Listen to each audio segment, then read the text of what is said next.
오늘은 나를 먼저 보내셨나이다 요셉 시리즈 11번째 시간으로 창세기 45장을 중심으로 말씀을 살펴보겠습니다. 먼저 1절부터 5절까지 성경을 봉독하겠습니다. 요셉이 시종하는 자들 앞에서 그 정을 억제하지 못하여 소리질러 모든 사람을 자기에게서 물러가라 하고 그 형제들에게 자기를 알리니 그때 그와 함께한 다른 사람이 없었더라. 요셉이 큰 소리로 우니 애굽 사람에게 들리며 바로의 궁중에 들리더라. 요셉이 그 형들에게 이르되 나는 요셉이라.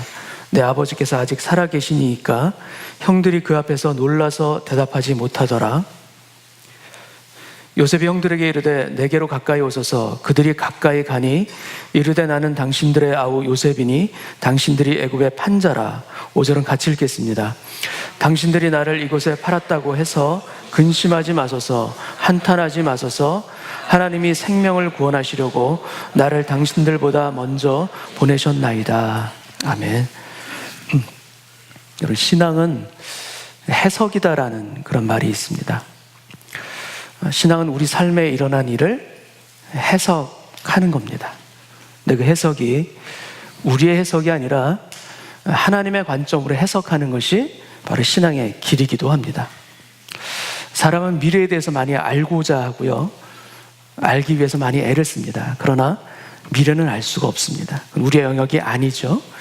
우리의 많은 관심이 미래에 담겨 있는 건 사실이지만 알 수는 없습니다. 다만 우리가 알 수 있는 것은 우리의 과거와 우리의 현재는 우리가 알 수가 있어요.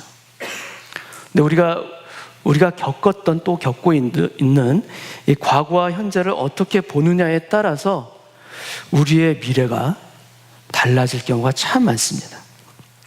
과거와 현재를 우리가 어떻게 해석하는가에 따라서 미래를 향하는 우리의 마음의 자세가 달라집니다. 그리고 그 마음의 자세가 달라지면 미래의 방향까지도 달라져요. 과거에 우리가 했던 실수들이 있을 수 있어요. 또 가난했던 현실들이 있고요. 또 가정에서의 어떤 고통들도 우리가 겪었던 그런 상처들이 있을 수 있습니다. 또 현재에 나를 묻고 있는 상황들, 답답한 현실들, 변하지 않는 그런 관계들, 이런 다 아픔의 그런 것들이 우리에게 있을 수 있습니다. 그럴 때 우리는 해석합니다. 근데 보통 어떻게 해석해야 되는가 하면 그것을 실패와 부족함이라고 우리가 해석할 경우가 참 많아요. 근데 여러분, 내가 보는 것이 아니라, 내가 해석하는 것이 아니라 하나님께서 이것을 보신다면 어떻게 하실까? 하나님께서도 동일하게 내가 보는 것처럼 그렇게 말씀하실까? 내 눈에 보이는 것을 우리가 하나님의 관점으로 보면 하나님께서는 어떻게 보실까? 나와 동일하게 보실까? 여러분, 그렇지 않죠. 같지가 않아요. 동일하게 보시질 않습니다. 다르게 보십니다. 작년 말 그리고 올 초 제가 예배 장소를 바꾸기 위해서 참 많이 애를 썼었습니다. 근데 성도 여러분들께서는 참 그때 차분하셨는데, 차분하게 기도하시면서 기다리셨는데 저는 그렇지 못했던 것 같아요. 그때 물론 이제 렌트비 인상하는 걸로 촉발은 됐지만 그동안에 여러 가지 어려움들이 쌓여 있었기 때문에 제 마음 안에 그것이 작용을 그때 같이 한 것입니다. 그래서 더 이상은 안 되겠다, 이 마음이 드는 거예요. 그리고 이것은 페어하지 않아. 제가 그렇게 보기 시작하는 거예요. 이렇게 보기 시작하면 그 방향이 어떤 방향으로 갈까요? 그 방향이 옮기는 것으로 가요. 그런데 나중에는 어떻게 되냐면 옮겨야겠다, 이렇게까지 마음을 먹게 되는 거예요. 여러분 잘 아시겠지만 옮기려고 애를 썼지만 잘 되든가요, 안 되든가요? 잘 안 되잖아요. 왜 그럴까요? 해석이 다른 거예요. 해석이. 저의 해석은 뭡니까? 저의 해석은 옮기는 거였어요. 그런데 기도한 끝에 하나님께서 깨닫게 해주신 하나님의 해석은 무엇인가 하면 바로 이 학교를 축복하라. 이것이 하나님의 해석이었어요. 하나님의 때가 찰 때까지 이 학교를 사랑하고 축복하는 것, 하나님께 주시는 마음이었죠. 여러분, 마음을 어떻게 가지고 해석하는 거에 따라서 미래가 같을 수가 없어요. 달라지는 거예요. 우리의 관점에서 하나님의 관점으로, 이런 관점의 변화는 우리의 인생을 바꿀 수밖에 없고요. 그렇게 하나님께서는 바꿔 가십니다. 여러분, 지난해 보았던 학교, 또 올해 보는 학교, 동일한 학교죠. 근데 같지가 않아요. 다릅니다. 어떻게 다른가 하면 더 소중하고요, 이 학교가 더 의미가 깊어졌어요. 그리고 그 가운데 작은 변화들도 나타나기 시작하더라고요. 어떤 변화인가 하면은 이 학교 관계자들하고 교육청까지 보면서 관계가 더 좋아진 거예요. 더 편해지는 거예요.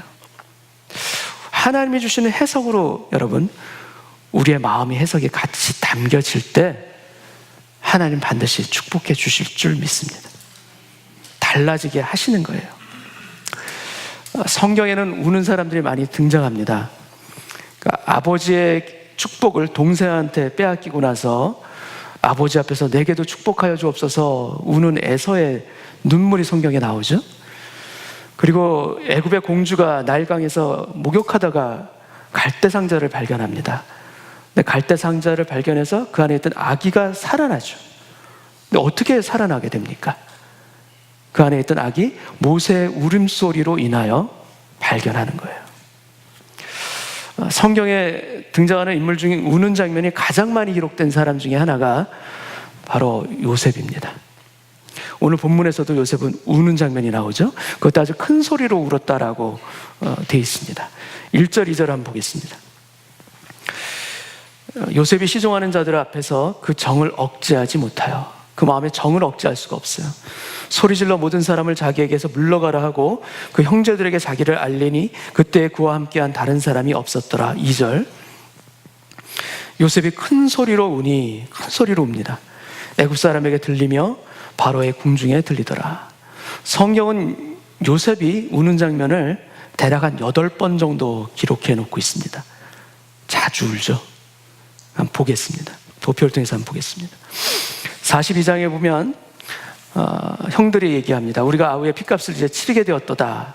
통역을 통했기 때문에 듣지 못하는 줄 알았지만 요셉은 그걸 듣고 형들을 떠나가서 울고 다시 돌아옵니다. 그리고 43장, 동생 베냐민을 만나보고 나서 아우를 사랑하는 마음에 복받쳐 요셉은 웁니다. 그리고 오늘 보면 45장, 큰 소리로 울며 나는 요셉이라, 형들을 만나는 장면이죠. 또 이어지는 45장에서 아우 베냐민의 목을 안고 우니라고 되어 있고요. 또 이어서 그 형들과도 입 맞추며 안고 우니, 계속해서 웁니다. 그래서 46장, 아버지 야곱을 22년 만에 만난 그때입니다. 그때 아버지의 목을 안고 얼마 동안 울매. 그리고 50장, 아버지 야곱이 돌아가셨어요. 죽었어요. 그때 아버지 얼굴에 굽으려 울며 입 맞추는 장면이 나오고요. 그리고 맨 마지막에 우는 장면은 아버지가 돌아가시고 나서 형들이 두려워합니다. 아버지가 안 계시니까 이제 동생 요셉이 우리한테 복수하는 거 아닌가. 염려가 돼서 잊지도 않은 아버지의 유언을 요셉에게 전하죠. 아버지가 우리를 용서하라고 유언하셨어. 근데 요셉은 알고 있죠. 그런 말을 하신지 않은 것을. 근데 형들이 안타깝고 불쌍해서 요셉이 형들이 하는 말을 들을 때 울었더라.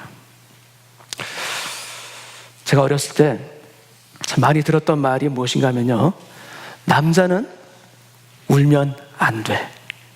이 말을 참 많이 들었어요. 그리고 남자는 울지 말고 참아야 남자야. 이 얘기를 듣고 제가 자랐어요. 물론 이게 아주 작은 일에도 상심하면서 이렇게 눈물을 자주 보인다면 그거는 안 되겠죠. 근데 여러분, 남자도 울어야 돼요. 울어야 할 때는 참는 것이 아니라 울어야 합니다. 그러니까 베냐민을 대신해서 내가 종으로 남겠다라는 그 유다의 진심을 들으면서 요셉은 더 이상 참을 수가 없어요. 자신을 밝히게 됩니다. 오랜 시간 참아왔던, 아주 고통과 상처를 아주 꾹꾹 눌러왔던 감정이 일순간에 터져나오는 순간이에요. 그래서 나는 요셉이라. 요셉은 아주 통곡합니다. 근데 제가 이 장면을 읽으면서요, 성경을 읽으면서 저도 모르게 눈물이 나오더라고요. 이게 모르는 얘기도 아니잖아요. 익히 알고 몇 번씩이나 읽었던 그 스토리인데도 불구하고 이 부분을 읽을 때 저도 모르게 눈시울이 붉어져요. 저도 왜 그런지 모르겠는데요, 전보다 눈물이 흔해졌어요, 제가. 이게 웬일인지 모르겠어요, 이게. 갱년기도 아닌데. 그러니까 눈물이 나오는 것. 특별히 그 눈물이 하나님 앞에서 나온다면 그 눈물은 가치가 있는 눈물인 줄로 믿습니다. 성경은 유난히 요셉의 눈물을 많이 기록해 놓고 있어요. 요셉은 매우 강한 사람이에요. 그렇지만 한편으로는 눈물이 있는 남자가 바로 요셉입니다. 여러분, 눈물이 날 때는 우시기 바랍니다. 근데 하나님 앞에서 우시기 바랍니다. 현실 앞에서 우는 것이 아니라 하나님 앞에서 울 때 하나님께서 그 눈물을 닦아주실 줄 믿습니다. 여러분, 예수님도 우셔요. 그 나사로가 죽었을 때, 오라비 나사로가 죽었을 때 그 누이들이 슬피 울 때 예수님도 통분히 여기시면서 함께 우시는 장면이 성경에 나와요. 여러분, 하나님 앞에서의 눈물은요, 우리를 닦아주시는 위로함도 그 안에 있지만 또 하나님의 일을 감당하게 하는 또 다른 출발, 시작, 그 축복이 담겨 있는 것이 또 그 눈물 안에 있기도 합니다. 아들이 없는 한나가 여호와의 전에서 마음이 괴로워서 통곡하면서 기도합니다. 근데 그것을 보고 술을 마신 줄 알고 엘리 제사장이 내가 언제까지 취해 있겠느냐, 포도주를 이제 끊으라 얘기하죠. 근데 한나가 얘기합니다. 아닙니다. 나는 마음이 슬픈 여자입니다. 여호와 앞에 나와서 내 마음을 통한 것뿐이십니다. 나는 나쁜 여자가 아닙니다. 이렇게 얘기해요. 여러분, 그 우는 한나에게 하나님은 이스라엘 민족의 지도자 사무엘이라는 아들을 주셨어요. 성벽이 무너졌다는 소식을 듣고 우는 느헤미야에게 52일 만에 성벽을 재건하는 그 기적과 그 사명을 주셨어요. 왜 느헤미야에게 그 사명을 주셨습니까? 하나님의 눈물을 안고 그 앞에서 울었기 때문에 그 사람을 하나님은 쓰신 거예요. 여러분, 오늘 본문은 요셉과 형들의 극적인 화해 장면이면서 동시에 그 아버지 세대였던 야곱과 에서의 만남을 연상케 하는 그런 내용입니다. 야곱의 속임수로 인해서 에서와 야곱 형제가 원수가 되었죠. 근데 20년 만에 서로 만나 눈물로 화해하는 장면이 창세기에 나옵니다. 근데 비슷하게 오늘 본문도 요셉과 그 형들에서 팔려갔던 요셉이지만 22년 만에 만나서 서로 눈물로 용서하고 화해하는 장면이 본문이에요. 3절을 보겠습니다. 3절, 요셉이 그 형들에게 이르되 나는 요셉이라 내 아버지께서 아직 살아계시니까 형들이 그 앞에서 놀라서 대답하지 못하더라. 요셉이 자신을 형들 앞에서 드러내는 것도 참 놀라운 일이지만 애굽 사람들에게도 이것은 동일하게 놀라운 일이었어요. 만약에 요셉이 애굽에 팔려온 이유가 형들 때문이라는 것을 그 주변에 있는 애굽 사람들이 다 알게 되었다면 어떤 일이 일어났을까요? 결코 형들에게 좋은 감정을 가질 수가 없었겠죠. 여러분, 그래서 요셉은 형들을 보호하기 위해서라도 모든 사람들 다 나가라고 하고 명령하고 형제들 앞에서, 형제들 사이에서만 자신을 또 밝히는 장면이 나옵니다. 이때 놀라서 아무 말도 못하고 있는 형들에게 요셉은 가까이 오라라고 말합니다. 4절을 보겠습니다. 요셉이 형들에게 이르되 내게로 가까이 오소서. 그들이 가까이 가니 이르되 나는 당신들의 아우 요셉이니 당신들이 애굽의 판자라. 내게 가까이 오소서. 이건 공간적인 거리만 이야기하는 것이 아니라 그만큼 친밀함의 의미도 포함된 감정적으로도 가까이 오라는 그런 말이기도 합니다. 나는 요셉이라. 히브리어로 아니 요셉, 당신들이 애굽에 판 아우 요셉이라, 요셉이 이야기를 합니다. 얼마나 형들이 놀라고 두려운 순간이었겠습니까? 그런데 이어지는 창세기 45장 5절을 통해서 요셉은 자신의 신앙의 정수를 형들에게 말하게 됩니다. 5절을 보겠습니다. 당신들이 나를 이곳에 팔았다고 해서 근심하지 마소서, 한탄하지 마소서. 하나님의 생명을 구원하시려고 나를 당신들보다 먼저 보내셨나이다. 하나님이 생명을 구원하시려고 나를 먼저 보내셨나이다. 먼저 보내셨다는 거예요. 그리고 이 말이 3번 반복됩니다. 6절을 보시겠습니다. 이 땅에 2년 동안 흉년이 들었으나 아직 5년은 밭갈이도 못하고 추수도 못할지라 하나님이 큰 구원으로 당신들의 생명을 보존하고 당신들의 후손을 세상에 두시려고 나를 당신들보다 먼저 보내셨나니, 당신들의 후손을 두시려고, 여러분 이것은 성경의 아주 중요한 주제 중에 하나죠. 영어로 렘넌트라고 하는 남은 자, 바알에게 무릎 꿇지 않은 7,000명의 남은 자, 그 남은 자 그루터기를 보존하기 위해서 나를 당신들보다 먼저 보내셨습니다. 8절, 그런즉 나를 이리로 보낸 이는 당신들이 아니요 하나님이시라. 하나님이 나를 바로에게 아버지로 삼으시고 그 온 집의 주로 삼으시며 애굽 온 땅의 통치자로 삼으셨나이다. 나를 이리로 보낸 이는 당신들이 아닙니다. 하나님이십니다. 당신들이 애굽에 판 요셉이라는 이 표현을 요셉은 한 번 하지만 하나님께서 나를 먼저 보내셨습니다. 나를 보낸 이는 하나님이십니다라는 것을 요셉은 3번 반복합니다. 요셉은 지금 형들을 어떤 시각으로 보고 있는가? 하나님의 시각으로 지금 보고 있어요. 자신의 시각으로 보는 것이 아닙니다. 하나님이 나를 먼저 보내셨나이다. 나는 형들보다 먼저 보냄을 받은 자입니다 라는 걸 고백하는 겁니다. 여러분, 세례 요한도 먼저 보냄을 받은 자라고 고백합니다. 주의 길을 예비하라, 예수님의 길을 예비하라, 먼저 보낸 사람, 영어로 forerunner, 먼저 달려가는 사람이라고 본인을 고백합니다.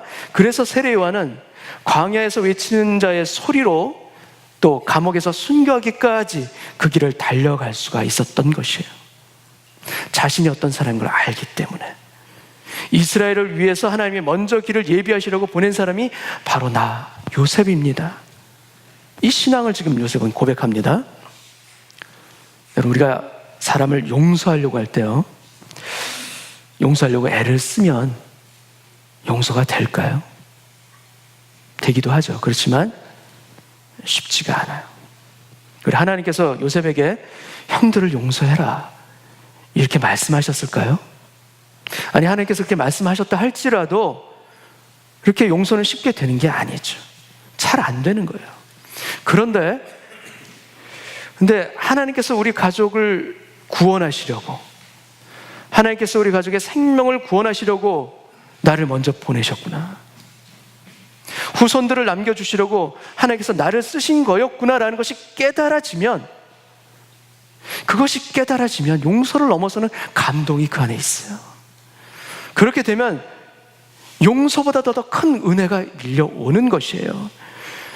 내가 처리하지 못하는 그 문제를 넘어서고 덮어서는 하나님의 은혜와 감동이 우리를 뒤덮는 거예요. 아, 그래서 하나님께서 그렇게 하셨구나, 우리 가족을 구원하시는 하나님의 방법이 이거였구나. 요셉은 그걸 깨달은 거예요. 그리고 이 해석이 그 용서와 화해를 가능하게 합니다. 그리고 이 해석은 또한 야곱 가문의 새로운 역사를 시작하게 한 거예요. 여러분, 사실은 무엇인가 하면, 사실은 형들이 요셉을 판 거예요. 그런데 진실은요, 진실은 하나님이 먼저 보내신 거예요. 사실과 진실이 달라요. 사실보다 진실이 더 깊고 더 커요. 눈에 보이는 사실 안에 진실이 숨어 있어요. 우리의 사실과 하나님의 진실이 있어요. 근데 요셉은 그 하나님의 진실을 본 거예요. 그래서 도대체 어떻게 요셉은 볼 수가 있었는가? 본 이유는요, 요셉이 하나님의 섭리하심, 영어로 providence라는 하나님의 섭리하심, 내 인생을 주관하시는 분이 있고 그 하나님의 손이 나를 붙들고 계시다라는 하나님의 섭리하심을 믿었기 때문에 그 섭리 가운데 일어나는 일들을 통하여서 하나님의 흔적을 본 것이고, 그 흔적 가운데 하나님이 일하시는 일들을 보고 믿은 거예요. 우리의 인생은 어떨 땐 참 퍼즐과 같아요. 짝이 다 맞춰지기까지는요, 이해가 되지 않아요. 도대체 이게 왜 있을까? 연결도 잘 되질 않아요. 마치 출애굽처럼 범인이 누군지, 왜 그런 행동을 했는지 마지막에 가서야 알게 되는 그런 비슷한 일들이 우리에게도 일어나기도 합니다. 그래서 우리 한 가지 믿는 것은 뭐냐면, 우리가 먼 훗날 천국에서 하나님 앞에 서게 된다면 숨겨졌던 하나님의 진실들, 그 진실들을 우리가 보게 될 날이 오게 됩니다. 왜 그때 나에게 그런 고통이 있었는지, 왜 그때 하나님께서는 나의 소원에 응답해 주시지 않으셨는지, 왜 그때 하나님은 나를 외면하시는 것처럼 보여주셨는지 알게 되는, 그 진실을 알게 되는 그날이 오게 됩니다. 여러분, 우리가 이제는 거울로 보는 것 같이 희미하나 그때는 얼굴과 얼굴을 대하여 볼 것이요, 이제는 내가 부분적으로 아나 그때는 주께서 나를 아신 것 같이 내가 온전히 알리라. 저는 좋아하는 취미가 몇 가지 있는데요, 그 중에 하나가 바둑이에요. 예전엔 젊었을 때는 이제 밤을 새워가면서 이렇게 바둑을 둔 적도 참 많았어요. 근데 요 근래는 뭐 시간이 안 되죠, 그렇게. 프로기사들은 바둑을 다 두고 나면 그냥 돌아가질 않아요. 보통은 둘이 남아서 복기라는 것을 합니다. 여러분, 복기라는 것이 뭔지 아십니까 혹시? 복기가 뭐냐면 바둑을 둔 그 수순을 그대로 다시 한번 놔두는 거예요. 그대로. 그러면서 대화를 하는 거예요. 아, 이때 이것은 왜 뒀는지 서로 그 이야기를 하고요, 이것은 내 실착이었다, 아, 또는 이것은 내 승착이었다, 그 다 두고 나서 서로 리뷰하는 과정, 배우는 과정이 바로 복기예요. 기가 막히죠? 200수가 훨씬 넘는 그 수를 순서 하나 틀리지 아니하고 그대로 재현해요. 그대로 해요. 그게 바로 복기예요. 여러분, 저는 프로기사처럼 이렇게 바둑을 잘 두는 건 아닌데, 저도 예전에 복기를 했어요. 프로기사처럼 바둑을 잘 둬야지만 복기가 되는 게 아니에요. 여러분, 오해하지 마시기 바랍니다. 저 그 정도로 잘 두는 사람 절대 아닙니다. 그런데 어느 정도 두다 보면은 그냥 저절로 복기가 돼요. 이해가 좀 안 되시죠? 한 10수만 둬도 헷갈려서 모르는데 어떻게 200수가 넘는 걸 그대로 알지? 근데 돼요. 그 되는 이유가 있어요. 그 이유가 뭐냐면요, 그 돌 하나하나, 그 둔 돌 하나하나에 고뇌가 담겨 있기 때문이에요. 의미가 담겨 있기 때문이에요. 만약에 바둑돌을 아무데나 랜덤하게 뒀다면 프로기사라도 기억 못해요. 그런데 한 수 한 수의 의미가 있고요, 그 한 수에 양보가 있어요. 그 한 수에 노림수가 있어요. 그 한 수의 기세에 밀려서 내가 후퇴한 그 흔적이 있어요. 그 한 수에 기가 막힌 방법으로 상대를 제압한 그 승리가 있어요. 이 스토리가 있어요. 그래서 바둑은 인생과 같아요. 한 수 한 수 의미 없는 것이 없어요. 다 의미가 있기 때문에 기억이 나는 거예요. 스토리가 있는 거예요. 여러분, 예전에 이창호 국수의 그 바둑을 보다면 참 이해가 안 될 때가 참 많았어요. 저걸 왜 두나? 돌을 버리는 것 같아요. 도무지 이해가 안 돼요. 그런데 길고 긴 기다림 끝에 나중에 개가할 때, 수일기할 때 그게 아주 결정적인 역할을 해요. 아주 기가 막혀요. 여러분, 우리의 인생도 이래요. 우리의 인생도 이해가 안 되는 수가 많습니다. 그런데 여러분, 하나님의 수는 정확합니다. 하나님이 우리 인생에 누우신 그 돌은 그냥 두신 것이 아니에요. 다 의미가 있는 돌들이에요. 그래서 참고 기다리면 나중에 어떻게 되는가? 그 돌들이 말을 하기 시작해요. 참고 인내하다 보면 어떻게 되는가? 그 돌들이 하나님을 증거할 때가 와요. 여러분, 그렇기 때문에 믿어 의심치 않기를 바랍니다. 하나님께서 주신 것이라면 의미가 담겨 있는 것이고, 내게 지금 필요한 것은 인내와 기다림이다. 반드시 하나님께서 말씀하실 것이고 의미를 깨닫게 하실 것이다. 이 고백이 있기를 원합니다. 여호와는 나의 목자시니 내게 부족함이 없으리로다. 시편 23편의 다윗의 고백입니다. 자신을 죽이기 위해서 사울왕이 쫓아오고 있고요.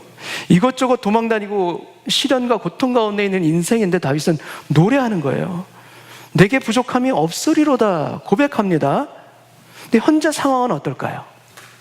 현재 상황은 부족한 것 투성이에요. 너무나 부족한 게 많아요.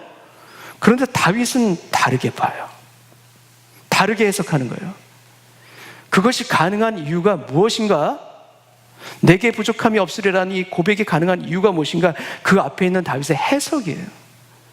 그 앞에 있는 다윗의 해석이 무엇입니까? 여호와는 나의 목자시니. 이게 다윗의 인생에 대한 해석이에요. 하나님에 대한 해석이에요. 그렇기 때문에 이 해석이 붙으니까 미래가 달라져요. 이 해석을 간직하니까 내게 부족함이 없으리로다 라는 것이 가능해지는 거예요. 여러분, 내게 부족함이 없으리로다 시제가 무엇입니까? 시제가 미래예요. 현재는 어떻습니까? 현재는 부족한 것이 많아요. 부족한 것 투성이에요. 그러나 여호와는 나의 목자시니 미래가 바뀝니다. 어떻게 바뀝니까? 내게 부족함이 없으리로다. 하나님 안에서 하는 인생의 해석은 우리의 미래를 바꾸게 합니다. 그리고 요셉은 이것을 그 인생의 학교에서 하나씩 쌓아가며 배운 사람이 바로 요셉이에요. 요셉이 배운, 인생을 배운 학교가 있습니다. 도표를 통해서 한번 같이 보시겠습니다. 이 도표는 전에 하와이에서 DTS 훈련을 받을 때 강사님이 강의해 준 걸 제가 정리해 놓은 겁니다. 맨 처음 들어갔던 학교는 구덩이였어요. 거기서 배운 과목은요, 버려짐이라는 과목이에요. 이걸 어떻게 패스해야 되는가? 테스트는 How to forgive. 어떻게 용서해야 되는가? 어떻게 사랑해야 되는가? 근데 요셉은 결국 이 일을 해냅니다. 그래서 이 일을 함으로 말미암아 하나님께 영광을 돌리는 거예요. Glorify God. 무엇으로? 바로 by love. 요셉의 사랑과 요셉의 용서로 하나님께 영광을 돌리는 겁니다. 두 번째는 보디발의 집에서 배웁니다. 그래서 배운 과목은 바로 유혹이라는 과목이죠. 근데 이것은 어떻게 테스트가 되는가? How to flee. 어떻게 유혹을 피하는가? 또 how to fight. 어떻게 죄와 싸우는가? 바로 이겁니다. 마찬가지로 요셉은 하나님께 영광을 돌립니다. 무엇으로? 그의 거룩함으로, 정결함으로. 세 번째는 감옥입니다. 여기서는 잊혀짐이라는 아주 외로운, 힘든 과목을 통과해야 되죠. 그 안에서 how to serve. 신실하게 어떻게 내가 섬겨야 되는가. 잊혀질지라도 하나님 앞에, 사람들 앞에 충성된 자로 서는 그 자리를 지켜냅니다. 결국 하나님께 영광을 돌리죠. 그의 겸비함으로. 그리고 마지막 네 번째 학교는 궁전이에요. 근데 궁전은 좀 다릅니다. 여기서는 높아짐이라는 과목이에요. 여기서는 무엇으로 배우고 테스트해야 되는가? 총리가 된 요셉, 그의 열매로요, 어떻게 축복해야 하는가? 축복이 바로 과제입니다. 용서는 처음부터 끝까지 계속 이어져 내려오는 요셉에게 주어진 테스트이자 숙제예요. 근데 그것과 더불어서 요셉은 축복까지도 하는 사람으로 바꾸어집니다. 요셉의 인생에 있어서 그의 삶의 가장 어려운 숙제인 용서를 보여줬죠. 요셉은. 근데 요셉은 용서로 그치지 않습니다. 용서를 넘어서 축복으로 나아간 사람이 바로 요셉이에요. 요셉의 형들이 왔다는 소식을 듣고 바로왕과 신하들이 다 같이 기뻐합니다. 19절 한번 보겠습니다. 너희는 애굽 땅에서 수레를 가져다가, 바로왕이 하는 말입니다. 너희 자녀와 아내를 태우고 너희 아버지를 모셔오라. 또 너희의 기구를 아끼지 말라. 온 애굽 땅에 좋은 것이 너희 것임이라. 요셉의 용서로 인하여서 그 이후에 이어지는 것이 무엇인가? 바로왕의 축복까지도 온 형제들에게 임합니다. 그리고 야곱의 온 가족을 애굽으로 데려오기 위해서 바로가 각종 선물과 수레까지 내어주게 되죠. 21절을 보겠습니다. 이스라엘의 아들들이 그대로 할세 요셉이 바로의 명령대로 그들에게 수레를 주고 길 양식을 주며 또 그들에게 다 각기 옷 한 벌씩을 주되 베냐민에게는 은 300과 옷 5벌을 주고.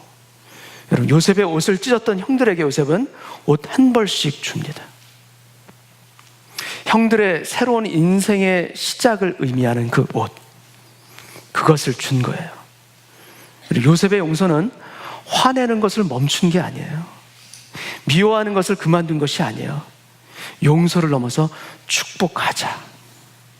바로 이것이 요셉의 신앙입니다. 예수 그리스도의 십자가 보혈을 믿는 자는 상처가 그대로 상처로 끝나질 않아요.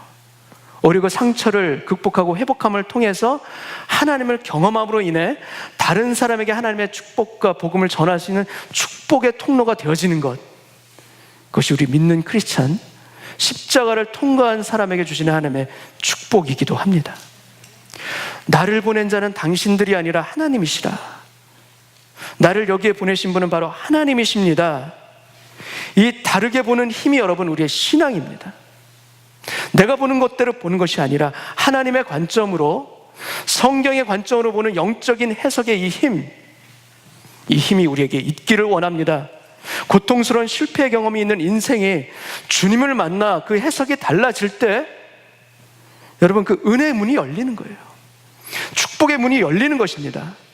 오늘 예배 가운데 나의 목자이신 주님, 여호와는 나의 목자시니 내게 부족함이 없으리로다. 이 다윗의 해석과 고백과 축복이 저와 여러분의 축복이 또한 되어주시기를 축원합니다. 우리에게 있어서 보아야 할 것이 무엇입니까? 하나님이 보시는 것, 제 어리석은 눈에도 자그만하게라도 보여지게 하여 주옵소서. 볼 수 있도록 도와주옵소서. 오늘 예배 가운데 우리의 눈이 열리게 하여 주옵시고 우리의 귀가 열리게 하여 주옵시고 우리의 마음 또한 열려지게 하여 주옵소서. 주님의 마음을 아는 그 자리에 우리 인생이 바뀌어지는 새로운 시작이 될 줄 믿습니다. 이 고백에 오늘 예배 되시기를 축원합니다. 같이 한번 기도하겠습니다. 아버지 하나님, 상황 앞에서 울고 있는 저희 현실들이 있음을 주님 앞에 고합니다. 그러나 주님, 상황 때문에 우는 자가 아니라 울더라도 주님 앞에서 울기를 원합니다. 주님 앞에서 눈물을 흘리기를 원합니다. 그때 나의 눈물을 닦아주시는 하나님의 손길, 그리고 내 인생을 주관하시는 여호와의 섭리의 손이 있음을 보게 하여 주옵소서. 제 인생의 해석을 주님의 관점으로 다시 새롭게 보기를 원합니다. 제가 보았던 길들이 아니라 하나님께서 저를 향하여서 뜻하시고 계신 그 방향으로 저의 마음의 눈이 열려지게 하여 주옵소서. 그것을 바라볼 때 저의 미래도 다르게 역사하시고 인도하시는 주님이 보일 줄 믿습니다. 오늘 예배 가운데 그 깨달음이 있게 하여 주옵시고, 여호와는 나의 목자이시니 내게 부족함이 없으리로다. 다윗의 고백이 오늘 저의 고백이 되게 하여 주옵소서. 아버지 하나님, 현실의 어려움에 묶여있는 인생이 아니라 주님께 묶이게 하여 주옵소서. 주님의 관점으로 보게 하여 주옵소서. 그리할 때 용서를 넘어서서 축복의 사람으로 변하게 하실 줄 믿습니다. 묶여있는 것에서 자유롭게 풀려날 뿐만 아니라 다른 이들에게 하나님의 복음을 전하며 은혜를 전할 수 있는 축복의 통로로 주께서 삼아주실 줄 믿습니다. 그 은혜로 새로워지기를 원합니다. 오늘 예배 가운데 그 마음으로 주님 주장하여 주셔서 주님을 만남으로 인하여서 내 인생의 해석이 달라지는 결단의 예배되게 하여 주옵시고, 그 결단으로 나의 삶을 주님께 맡겨드리게 하여 주옵시고, 그것을 통해서 하나님께 영광 돌릴 수 있는 그런 인생 살게 하여 주옵소서. 믿음으로 선포하기를 원합니다. 주여 불쌍히 여겨주시사 하나님의 자녀된 길 걸어가는 그 마음의 결단과 변화가 오늘 예배 가운데 있게 하여 주셔서 주여 감사합니다. 주여 감사합니다. 고백하며 주님을 찬양하는 오늘 예배자로 서게 하여 주옵소서. 이 믿음으로 고백할 때 우리 마음을 주장하셔서 그렇게 믿게 하실 예수님의 이름으로 축복하며 기도하옵나이다. 아멘.